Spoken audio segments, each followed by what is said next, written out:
इस फिल्म के पिछले भाग एलियन 3 में हमने देखा था कि रिप्ली एलियन पैरासाइट द्वारा संक्रमित हो गई थी और उसके शरीर के अंदर एलियन क्वीन पल रही थी।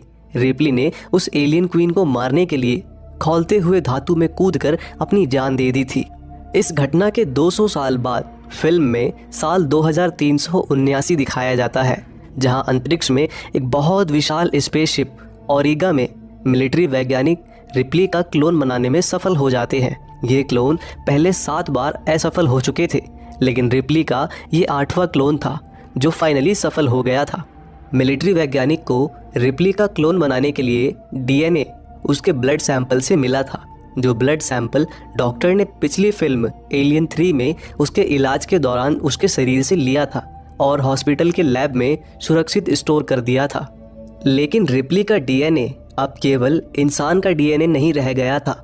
एलियन संक्रमण के कारण उसमें एलियन का डीएनए भी मौजूद था, इसलिए उस डीएनए से बनाए गए रिप्ली के क्लोन में भी एलियन क्वीन पल रही थी और इसी एलियन क्वीन को हासिल करने के लिए मिलिट्री वैज्ञानिकों ने रिप्ली को क्लोन के रूप में जिंदा किया था। फिर मिलिट्री वैज्ञानिक रिप्ली के अंदर से नवजात एलियन क्वीन को निकाल लेते हैं। वैज्ञानिक रिप्ली को और आगे शोध के लिए जिंदा रखने की ठानते हैं और उसे वहीं एक गहरे कुएं नुमा कमरे में कैद कर देते हैं। ठीक तरह से होश आने पे रिप्ली अपने आप को महसूस कर अपने आप को समझने की जद्दोजहद करती है। उसे उसके हाथ में नंबर 8 छपा हुआ दिखाई देता है, क्योंकि वो 8वीं क्लोन थी। 3 दिन बाद वैज्ञानिक उसका फिर से चेकअप करते हैं। वे देखते हैं कि रिप्ली पर की गई सर्जरी का घाव सिर्फ 3 दिन में ही भर चुका था। चेकअप के दौरान चीफ साइंटिस्ट रिप्ली से बदतमीजी करता है। जवाब में रिप्ली अमानवीय शक्ति से उसका गला घोंट देती है।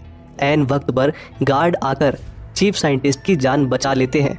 इसके बाद वे रिप्ली की बौद्धिक क्षमता की जांच करते हैं, क्योंकि रिप्ली का जन्म कुछ दिनों पहले ही हुआ था। उसका दिमाग अभी भी बच्चों की तरह चीज़ों को सीख रहा था, लेकिन उसकी सीखने की गति आम इंसानों से कई गुना ज़्यादा थी। मिलिट्री जनरल और कुछ वैज्ञानिक रिप्ली को बाहर से मॉनिटर कर रहे थे। वैज्ञानिक रिप्ली के शरीर और दिमाग के फंक्शन से काफ़ी खुश थे। वैज्ञानिक जनरल को बताते हैं कि रिप्ली को टुकड़ों टुकड़ों में अपना भूतकाल भी याद आ रहा है।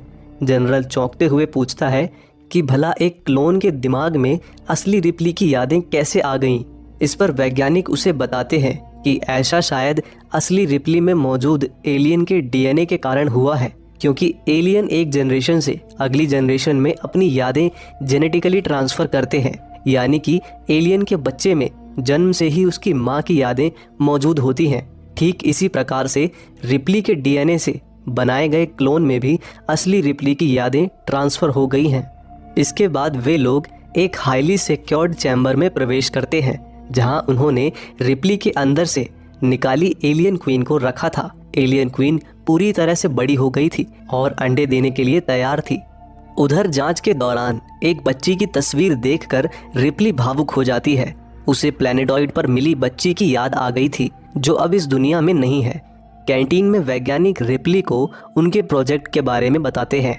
वे रिप्ली को बताते हैं कि वे एलियन के जीन से कई नई दवाइयों का निर्माण कर इंसानों के कई रोगों को हमेशा के लिए ख़त्म कर देंगे और साथ ही एलियन को पालतू बनाकर उनका उपयोग हथियार की तरह करेंगे।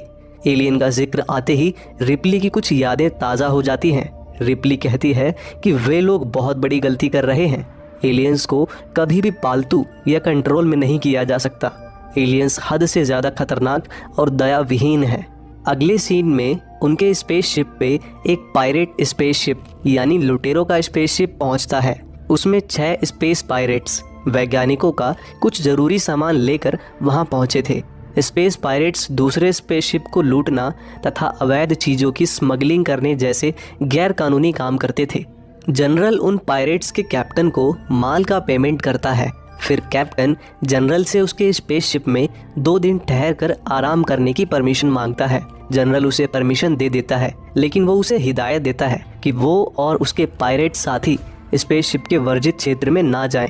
पायरेट्स उस जरूरी सामान को वैज्ञानिकों के हवाले कर देते हैं। वो जरूरी सामान दरअसल कुछ अगवा किए लोग थे, जिन्हें वैज्ञानिक उन एलियन पैरासाइट्स को परोसने वाले थे और एलियंस पैदा करने वाले थे। स्पेसशिप में पायरेट्स की मुलाकात बास्केटबॉल खेलती हुई रिप्ली से होती है। उनमें से कुछ पायरेट्स उसे छेड़ने की कोशिश करते हैं। रिप्ली उन्हें उसका मुंह तोड़ जवाब देती है। पायरेट्स के बेहद ताकतवर प्रहार भी रिप्ली की नाक से सिर्फ थोड़ा सा खून ही निकाल पाते हैं। तभी वहाँ वैज्ञानिक आ जाते हैं। वैज्ञानिकों के मुंह से रिप्ली का नाम सुनकर कॉल नाम की एक पायरेट चौंक जाती है। इसके बाद रिप्ली वहाँ से चली जाती है। जिस जगह रिप्ली का खून गिरा था वो जगह गलकर उसमें छेद हो गया था। उधर लैब में आखिरकार एलियंस पैदा हो चुके थे। एक वैज्ञानिक एलियंस को ट्रेन कर रहा होता है। एक एलियन वैज्ञानिक पर हमला करने की कोशिश करता है। इस पर वैज्ञानिक लाल बटन दबाकर उस पर ठंडी गैस छोड़ता है, जिससे एलियन दर्द से तड़पने लगता है। गुस्से में एलियन फिर से आगे बढ़ता है, लेकिन इस बार वैज्ञानिक के बटन के ऊपर हाथ रखने मात्र से ही वो रुक जाता है। वो एलियन वैज्ञानिक के दंड की भाषा समझ गया था। वहीं दूसरी तरफ कॉल नाम की पायरेट अपने बाकी पायरेट्स साथी और वैज्ञानिकों से छुपकर चुपके से रिप्ली के चैम्बर में पहुंच जाती है। रिप्ली उस वक्त सो रही थी। वो अपने खंजर से रिप्ली को खत्म करने जा ही रही थी कि अचानक उसका ध्यान रिप्ली की सिली हुई छाती की तरफ जाता है और वो रुक जाती है। तभी रिप्ली जाग जाती है, लेकिन वो कॉल पर हमला नहीं करती। रिप्ली के पूछने पर कॉल उसे बताती है कि उसे इस मिलिट्री प्रोजेक्ट के बारे में बहुत पहले ही पता चल गया था और वो पायरेट्स में शामिल होकर रिप्ली को मारने ही यहाँ आई थी, ताकि एलियन क्वीन को वैज्ञानिकों के हाथों में पड़ने से रोका जा सके। लेकिन कॉल रिप्ली को ये नहीं बताती कि उसे इस मिलिट्री प्रोजेक्ट के बारे में कैसे पता चला। रिप्ली कहती है कि इसके लिए अब बहुत देर हो चुकी है। वैज्ञानिकों ने उसके अंदर से एलियन क्वीन को पहले ही निकाल लिया है।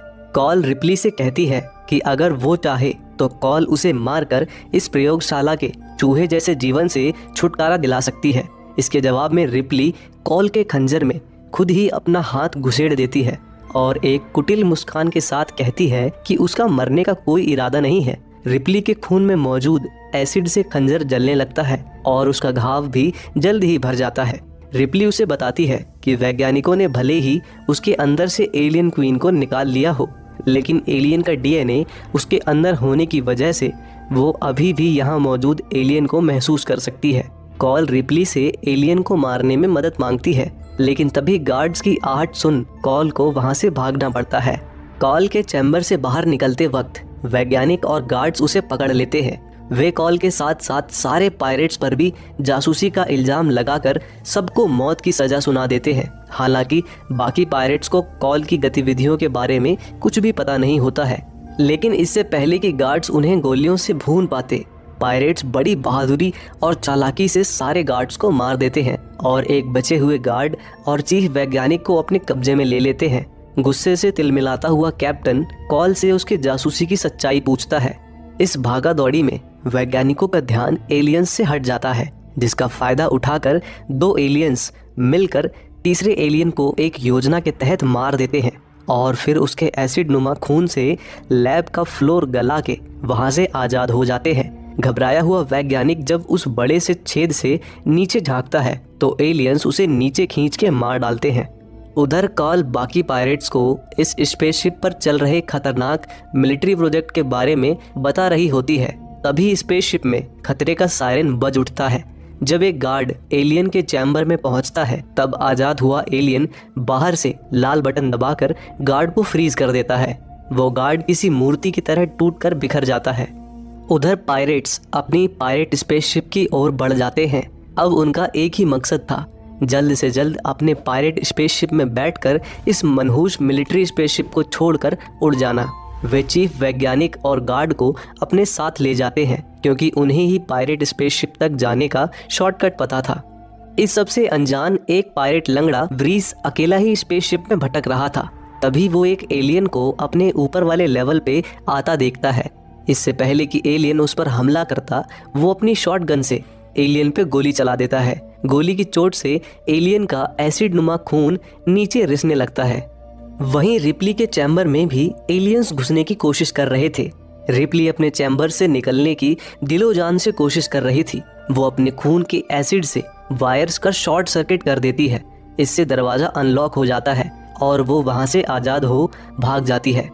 उधर रिश्ते हुए एलियन के खून से लंगड़े वृक्ष का शरीर कई जगह से जल जाता है। दर्द से आग बबूला हो वो एलियन पे गोलियों की झड़ी लगा देता है। स्पेसशिप में भगदड़ मच चुकी थी।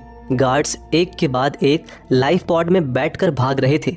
आखिरी लाइफ पॉड में लॉन्च से जस्ट पहले एलियन घुस जाता है और वो उसके अंदर खून की ऐसी होली खेलता है जो दिल दहला के रख देती है। ये सब कुछ जनरल देख रहा था। वो तुरंत ही लाइफ पॉड बंद होने से पहले एक ग्रेनेड लाइफ पॉड में डाल देता है और लाइफ पॉड के अंतरिक्ष में जाते ही जनरल रिमोट से ग्रेनेड में विस्फोट कर लाइफ पॉड के परखच्चे उड़ा देता है। लाइफ पॉड के साथ उसमें मौजूद एलियन के भी परखच्चे उड़ जाते हैं। आखिर एक एलियन तो अच्छे से मरा। ग्रेनेड ब्लास्ट में शहीद हुए गार्ड्स को जनरल आखिरी सलामी दे रहा होता है कि तभी पीछे से एक एलियन आकर जनरल को भी शहीद कर देता है। पायरेट्स अपने पायरेट स्पेसशिप की ओर बढ़ रहे थे। तभी सबसे पीछे चल रहा उनका कैप्टन दूसरे रास्ते पे निकल जाता है और एक एलियन के हाथों मारा जाता है। बाकी पायरेट्स जब वहां पहुंचते हैं तो उन्हें सिर्फ कैप्टन का ऊपर का हिस्सा ही मिलता है। तभी वहां दूसरा एलियन आ जाता है। वे लोग आगे भागते हैं लेकिन आगे का दरवाजा लॉक था। वो एलियन कैप्टन को पार करके पायरेट्स की ओर बढ़ ही रहा था कि तभी एलियन को कैप्टन की लाश के नीचे से कुछ आवाज सुनाई देती है। वो वापस कैप्टन की ओर पलटकर उस आवाज के स्रोत का पता लगाने की कोशिश करता है। तभी कैप्टन की छाती से बंदूक की नली निकलती है और उसकी एक गोली एलियन के कपाल को फोड़ के रख देती है और पायरेट्स की फटी आंखों के सामने कैप्टन के नीचे से रिप्ली उभरती है। फिर वे लोग वहां से आगे चल पड़ते हैं। अचानक उनके सामने लिफ्ट आकर रुकती है। उन्हें लगता है उसमें एलियन है लेकिन उसमें लंगड़ा व्रीस निकलता है। तभी रिप्ली सबसे कहती है कि ये स्पेसशिप पहले एक जगह रुका हुआ था लेकिन उसे महसूस हो रहा है कि अब ये स्पेसशिप चलने लगा है।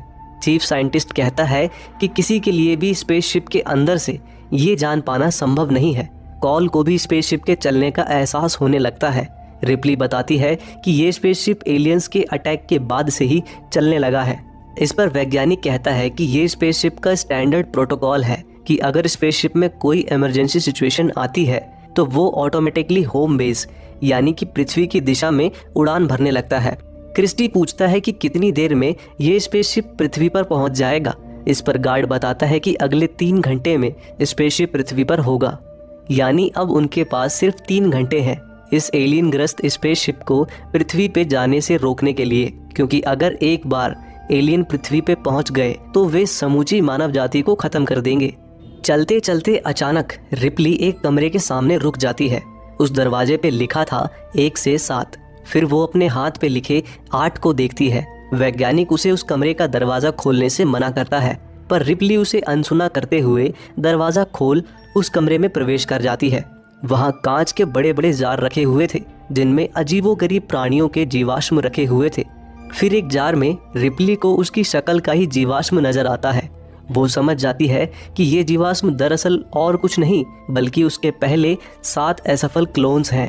तभी उसे लैब के एक कोने से किसी की सिसकियों की आवाज सुनाई देती है। जब वो उस दिशा में बढ़ती है तो उसकी आंखें फटी की फटी रह जाती हैं। वहाँ एक अर्धविक्षिप्त प्राणी सी पड़ी हुई थी जिसकी शक्ल तो रिप्ली जैसी थी लेकिन उसका शरीर एक एलियन और लड़की का अविकसित रूप था। वो एक बहुत ही भयावह जीती जागती मांस का लोथड़ा थी। वो रिप्ली की 7वीं असफल क्लोन थी। वो क्लोन रिप्ली को देख मौत की भीख मांगने लगती है। रिप्ली उसे देख अपनी भावनाओं पे काबू नहीं रख पाती और रुआसी हो जाती है। फिर वो संभलते हुए फ्लेम थ्रोवर की नली उसकी ओर करती है। वो क्लोन अपने चेहरे के भावों से रिप्ली को हाँ कहती है। रिप्ली तुरंत ही फ्लेम थ्रोवर से उसे जला देती है। फिर बारी बारी से बाकी सब जीवाश्म को भी जलाते हुए नष्ट कर देती है। गुस्से में रिप्ली पलटकर चीफ साइंटिस्ट की तरफ बढ़ती है लेकिन वो खुद को काबू कर उसे छोड़ देती है। तभी कॉल आकर चीफ साइंटिस्ट के जबड़े में एक जोरदार घूंसा जड़ देती है। फिर वे लोग एक दूसरी लैब में पहुंचते हैं जहां कई लोगों की लाशें पड़ी थी। उन सब की छाती फटी हुई थी। ये वही लोग थे जिन्हें पायरेट्स अगवा करके स्पेसशिप पर लेकर आए थे और जिनके शरीर का इस्तेमाल करके वैज्ञानिकों ने एलियंस पैदा किए थे। तभी उन्हें वहाँ एक जिंदा आदमी मिलता है। वो काफी डरा हुआ था। रिप्ली उसे सूंघ के बताती है कि उसके अंदर एलियन पनप रहा है। उस इन्फेक्टेड आदमी को कुछ समझ में नहीं आ रहा था। वो घबराहट और झुंझलाहट में चिल्लाते हुए पूछता है कि उसके अंदर असल में क्या है। रिप्ली चीफ साइंटिस्ट की तरफ इशारा करके उसे बताती है कि इस वैज्ञानिक ने तुम्हारे अंदर एक एलियन को डाल दिया है और अब से कुछ घंटों में वो एलियन तुम्हारी छाती फाड़ कर बाहर निकलेगा और तुम मर जाओगे। ये सुनकर वो इन्फेक्टेड आदमी सदमे में आ जाता है और आगे कुछ नहीं पूछता। चीफ साइंटिस्ट कहता है कि वो इन्फेक्टेड आदमी के अंदर से एलियन निकाल देता, लेकिन स्पेसशिप पर मौजूद लैब के तबाह होने के कारण अभी उसके पास ज़रूरी संसाधन नहीं है। कॉल सुझाव देती है कि वो इन्फेक्टेड आदमी को अपने साथ ले जा सकते हैं। वे लोग उसे अपने पायरेट स्पेसशिप में फ्रीज करके रख देंगे और फिर बाद में चीफ साइंटिस्ट उसके अंदर से एलियन निकाल देगा। फिर वो इन्फेक्टेड आदमी उनके संग हो जाता है। आगे का रास्ता उन्हें स्पेसशिप के सबसे निचले लेवल से होकर जाना था। वहाँ लंगड़े वरीस की व्हील चेयर नहीं जा सकती थी, इसलिए क्रिस्टी लंगड़े वरीस को अपने पीठ में बांध लेता है। स्पेसशिप का कूलिंग सिस्टम एलियंस ने तबाह कर दिया था, जिस कारण निचले लेवल पर पानी रिस रहा था। आगे जाने के लिए उन्हें 90 फीट का रास्ता जलमग्न किचन से होकर गुजरना था। तब जाकर उन्हें वो लिफ्ट मिलती जिससे वे लोग वहां से निकल पाते। सब लोग सांस रोककर वो जलमग्न रास्ता तैरकर पार करने लगते हैं। तभी पायलट के देखने पर जॉनर को 2 एलियंस उसकी ओर आते दिखाई देते हैं। वो उन पे ग्रेनेड लॉन्चर से फायर करता है, जिसमें से एक एलियन मारा जाता है। दूसरा एलियन चकमा देते हुए उनकी ओर लपकता है। सबसे आखिरी में स्पेस शटल की पायलट तैर रही थी। एलियन उसके पैर को पकड़कर अपने साथ खींच के ले जाता है। रिप्ली उस पायलट की ओर घूरते रह जाती है। फिर जब वे लोग बाहर निकलने को होते हैं तो पाते हैं कि बाहर निकलने के एकमात्र छेद को एलियंस ने अपनी लार की मोटी परत से ढक रखा था। सांस फूलने की वजह से वे लोग बाहर निकलने के लिए छटपटाने लगते हैं। किसी तरह से वे लोग उस परत को फाड़कर बाहर आते हैं, लेकिन एक भयानक मंजर बाहर उनका इंतजार कर रहा था। बाहर निकलने के छेद के चारों ओर एलियन क्वीन ने अंडे दे रखे थे और अंडे पानी में ना गिर जाएं, इसके लिए एलियन क्वीन ने उस छेद को अपने लार की मोटी परत से बंद कर रखा था। तभी एक अंडे में से एलियन पैरासाइट निकलकर रिप्ली के चेहरे पे चिपक जाता है। रिप्ली उससे संघर्ष करते हुए वापस गहरे पानी में चली जाती है। बाकी सब भी खुद को एलियन पैरासाइट से बचाने के लिए वापस पानी के अंदर चले जाते हैं। तभी उन्हें उनकी तरफ वही एलियन आता दिखाई देता है। तब क्रिस्टी अपने ग्रेनेड लॉन्चर से उन अंडों को धमाके से उड़ा देता है। रिप्ली भी अपने दांतों से एलियन पैरासाइट को काट कर खुद को आज़ाद कर लेती है। फाइनली वे लोग वहां से ऊपर चढ़ने लगते हैं। चीफ साइंटिस्ट सबसे पहले लिफ्ट के दरवाजे तक पहुंचता है। वो दरवाजे का लॉक तोड़ने की कोशिश करता है, लेकिन तोड़ नहीं पाता है। वो कॉल से उसकी गन मांगता है। गन मिलते ही वो कॉल को ही सीने में गोली मार देता है। कॉल ऊंचाई से सीधे गहरे पानी में गिर जाती है। चीफ साइंटिस्ट दरवाजे का लॉक खोल के भाग जाता है और दरवाजे को दूसरी ओर से लॉक कर देता है। तभी पानी में से एलियन बाहर उछलता है और क्रिस्टी के चेहरे पे एसिड थूक देता है। क्रिस्टी दर्द से बिलबिला उठता है और दर्द के मारे उसका हाथ छूट जाता है। तभी ऐन वक्त पे लंगड़ा वरीस सीढ़ी पकड़ लेता है। एलियन क्रिस्टी का पैर पकड़कर उसे खींचने लगता है। ऊपर लंगड़े वरीस के हाथ में तीव्र दर्द होने लगता है। एलियन अपने जबड़े से वार करने ही वाला होता है कि तभी जॉनर अदम्य साहस का परिचय देते हुए उल्टा लटक कर एलियन पर गोली की झड़ी लगा देता है। एलियन सभी गोली को चकमा दे देता है, लेकिन तभी एक गोली उसकी खोपड़ी फोड़ देती है। एलियन मर तो गया था, लेकिन उसके पंजे में अभी भी क्रिस्टी का पैर फंसा हुआ था। लंगड़े वरीस के लिए खुद के वजन के साथ साथ अब भारी भरकम एलियन का वजन भी संभालना मुश्किल होता जा रहा था।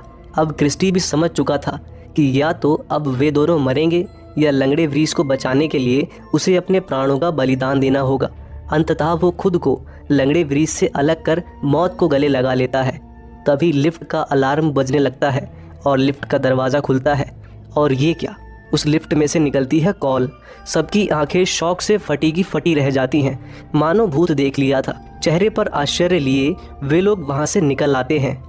रिप्ली कॉल से कहती है कि उसने उसकी छाती में गोली लगते देखा था, फिर भी वो जिंदा कैसे है। रिप्ली जब कॉल का जैकेट हटाती है तो पता चलता है कि कॉल तो असल में रोबोट है।